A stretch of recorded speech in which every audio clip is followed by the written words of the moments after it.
কালকের থেকে তোমার ঈদের ছুটি। এই যে কিছু বাড়ি কাজ দিলাম, এগুলো কইরা রাখবা।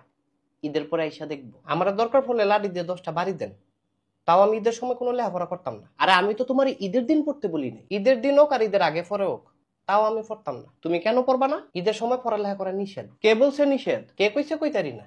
তো নিষেধ, তোমারে পড়ালেখা করতে হবে। আচ্ছা স্যার, আপনার একটা কথা কই। কি কথা? ঈদ মানে আনন্দ, হ্যাঁ, আর ঈদ মানে পড়ালেখা বন্ধ। এলাকা একেবারেই বন্ধ? একেবারেই না, যতদিন আনন্দ ততদিন বন্ধ। এত আনন্দ করলে পড়ালেখা করবা কোন দিন? যেদিন আনন্দ শেষ হইব তার পরের দিন। আর এই আনন্দ শেষ হইব কোন দিন? এইটা আবার পরীক্ষার আগের দিন। আরে এমন করলে তো তুমি ফেল করবা। না স্যার, ইনশাল্লাহ করতাম না। তুমি যদি ফেল করো তাহলে তোমারে বাঁচাইবো কেডায়? আল্লাহ যদি আমারে পাস করায় তাহলে ঠেকাইবো কেডায়? শুধু পাস করলেই তো আর হবে না। পাস করা এক জিনিস, ভালো রেজাল্ট আরেক জিনিস। যেই মালিক পাস করায় সেই মালিক ভালো রেজাল্টও করায়। দুনিয়াটা এত সহজ না, পড়ালেখা করতে হবে বারবার। রমজান ঈদ এত সস্তা না, বছরে ভাই একবার। তুমি কিন্তু বিশাল বড় একটা চাপে পড়বা। যে দিব আমারে চাপ, আমি তার বাপ।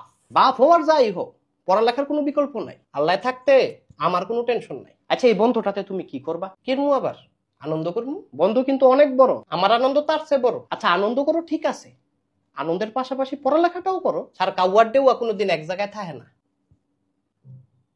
পড়ালেখা কি তোমার কাছে ডেউয়া? না স্যার, পড়ালেখা আমার কাছে কাউয়া। আরে এমন করলে তুমি পরীক্ষা লিখবাটা কি? লেখা দিমু স্যার। ধরেন কোনো না কোনো গরুর মাথা, গরুর মাথাও তুমি লেখতা না, তাইলে লিখবো ছাগলের মাথা। ছাগলের মাথা আর গরুর মাথা কোনটাই যদি মাথা না আয়, তখন তুমি কি করবা? তখন লিখে দিমু স্যার আপনার মাথা।